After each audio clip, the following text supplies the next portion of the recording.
Please like, comment, share, and subscribe. Click the bell icon at the top of the page to get notified when I post a new video. Please give this video a thumbs up. Universal Channeling. Channeling the Conscious Universe. Suzy Ward, channeling Matthew Ward, May 3, 2021. With loving greetings from all souls at this station, this is Matthew.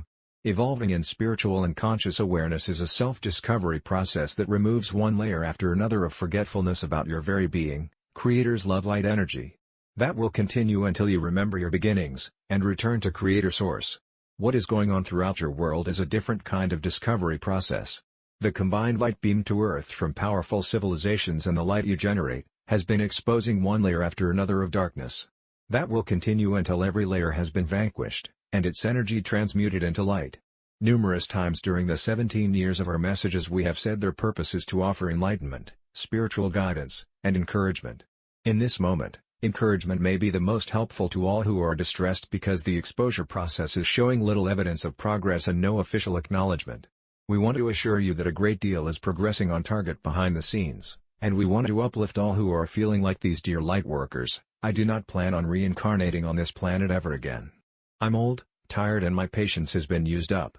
I promise to do my service, and when it is finished, I can't wait to go home, and I am never coming back. I'm exhausted. I want Matthew to tell me why I chose this miserable planet to incarnate. This is a layer of forgetfulness that is only temporary. You don't remember that when you eagerly volunteered to come to Earth and help the civilization awaken, you knew life in a third density world would be difficult. You knew too, that you were chosen when many others were not, because your multiple lifetime experiencing would provide the spiritual strength, wisdom, and perseverance to surmount obstacles you would encounter. You don't remember that you knew billions of souls would choose to complete third density karmic lessons during your Earth incarnation, and those lessons would entail widespread hardships and suffering. You also knew how joyful those souls would be after transitioning to spirit life and realizing they had attained the balanced experiencing they needed to evolve. Further, you knew that you would advance by helping universal family members on Earth manifest the better world they want, and, dear brothers and sisters, you are indeed leaping forward. A number of you have written about feeling alone because friends and family give no credibility to what you know is true.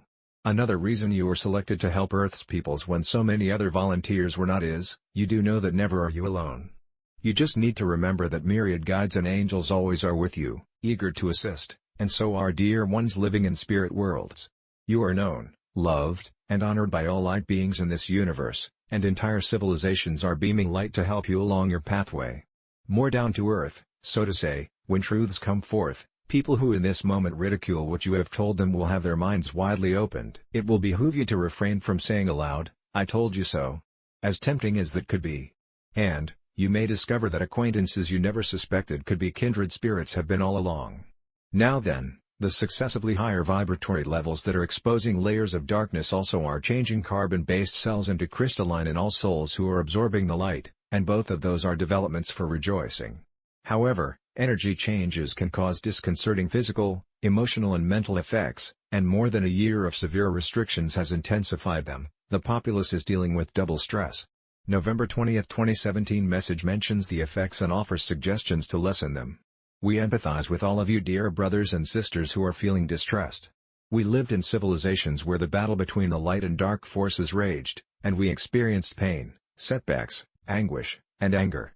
The knowledge and inner strength we gained in those lifetimes is why we were chosen to help other civilizations discover their power to change their lives and worlds for the better. What we experienced applies equally to you. Simply, we remember those lifetimes and you don't. But you do know the source of the severe restrictions is vastly different from the grand benefits heralded by ever-rising vibrations, and most people don't.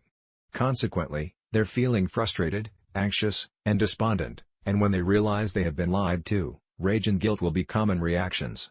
So it is that steadfastness in the light is as essential to your well-being as to the well-being and forward movement of the society. Your light will help foundering souls replace negative feelings with optimism and determination to transform their world. Let us mention another reason you were chosen when many others were not. You know who you are. You know you are ever so much more than a person with ideas, beliefs, experiences, personality, skills, talents, desires, and accomplishments. Please think of yourself and everyone else, whether or not you admire or agree with them, as who you all are, multidimensional immortal souls, inviolate and independent, yet inseparably interconnected with all other life throughout the cosmos. Each and every life is the love-light essence of Creator Source, the most powerful force in existence. May 1st was Global Love Day, sponsored by the Love Foundation. 21 years ago the foundation was established to celebrate humanity's diversity through education, research, and cultural artistry, and to inspire people worldwide to love unconditionally. The ingredient of every soul on earth is Creator's unconditional love, and we can think of no worthier mission than inspiring people to be who they are. My parents, who are kind-hearted and generous, believe people who don't share their fundamentalist religious beliefs are doomed to eternal hell. I don't want to upset them, so don't tell them I no longer believe that but feel guilty about my deception. Mainly I'm afraid of what will happen to them when they make transition. How can I convince them to change their judgmental belief? Our reply to this dear soul applies to everyone who has similar concerns about family or friends. First we say, the energy of guilt and fear dims your light. Loving your parents without attaching those feelings will lift your spirits, and the higher vibrations you send forth will benefit them too. It isn't your responsibility or your right to change what they believe. Everyone has the divine right to move toward enlightenment at their own pace, and if beloved persons have chosen a pace slower than yours, please honor their decision. As for your parents' transition, like everyone else on earth, they will make the lightning-swift trip to the part of nirvana that corresponds to their lifetime energy registration. The matchup, which is in accordance with the universal law of physics, has to do with living in godly ways or not, and how closely free will choices adhere to or departed from soul contracts. Your parents' kind hearts and generous nature are godly indeed, and you don't know what they chose in their contracts. Perhaps rigid beliefs or a stabilizing faith after lifetimes of struggling to make sense of what was experienced. Possibly the contracts call for shared convictions to balance lifetimes when opposing religious leaders sent them into battle. Or, in the family's pre-birth agreement, your parents may have agreed to believe as they do as a means of motivating you to grow spiritually and consciously. There is more to say about entering nirvana. Each soul's unique frequency lets the realm's welcomers know whose arrival is imminent, and each is personally greeted by name. Persons whose etheric bodies or psyches are seriously debilitated are given constant custom treatment by medical assisters, and while they are attaining full strength and wellness, they become aware of this and other realities that are the afterlife. To ease introduction to life and spirit for people who do not need that kind of attention, nirvana will appear to be what they believe comes after death.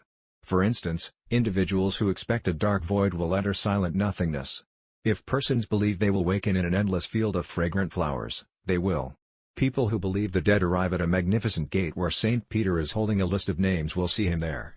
Whoever believes heaven is filled with winged angels playing harps suddenly will be in their midst. Whatever each person expects is holographically reproduced, but since those are theatrical performances in a manner of speaking, they cannot last long.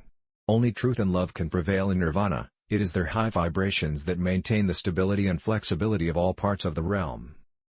This is how the actuality of that world might be revealed to a man who was engulfed in the nothingness he anticipated. A diffused light appears in the distance and becomes brighter as it slowly moves toward him. Now he can see someone he loved, and, in his mind, was long dead, his grandmother, who died in old age 20 years previously. Appearing as the smiling, white-haired, wrinkle-faced lady he knew, she takes his hand and gently pulls him into the light. During the several days in your concept of time she shows him the realm's beauty and diversity. Gradually she changes into a vibrant young woman. Elderly persons become younger until they reach what you consider prime years of early 30s, and children grow older until they reach that stage. Reunions with persons dear to new arrivals always are joyous, but adjustment to nirvana varies in accordance with people's beliefs about the afterlife. People who quickly remember other lifetimes there are excited about returning. Others are hesitant about living in a world that is different from the one they entered, but as they see the realm's wondrous offerings, they become active residents. Individuals who cling to their ideas of eternal life in heaven or hell decide to sleep rather than accept something they don't believe exists. They are lovingly tended until they want to waken and learn about Earth's spirit world. To the dear soul who wrote about her parents, whatever they expect the afterlife to be, so it will be at the outset. In time, each will embrace the reality of life in spirit and, like all other residents, plan their next incarnation with the knowledge of cumulative experiences in multiple lifetimes. Beloved family, all light beings in this universe honor you for helping Earth's peoples manifest a true heaven on the planet. Love and peace. Suzanne Ward. Website, thematthewbooks.com. Email, suzy@matthewbooks.com. Please send all questions and comments to suzy@matthewbooks.com. All messages from December 2003 to date are archived on www.matthewbooks.com.